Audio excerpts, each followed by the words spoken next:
Hoy en Aragoneses por el Mundo viajamos al que se conoce como el País de los Pirineos y uno de los más pequeños del mundo con tan solo 468 kilómetros cuadrados.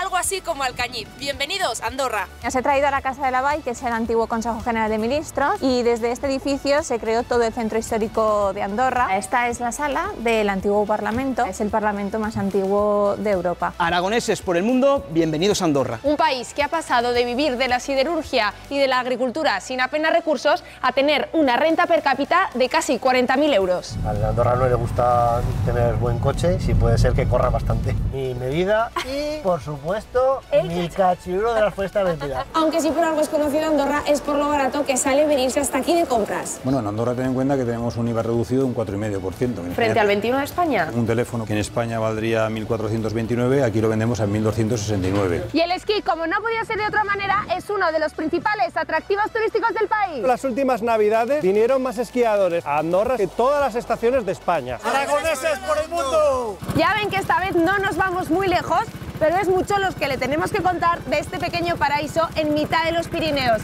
Arranca Aragoneses por el Mundo en Andorra.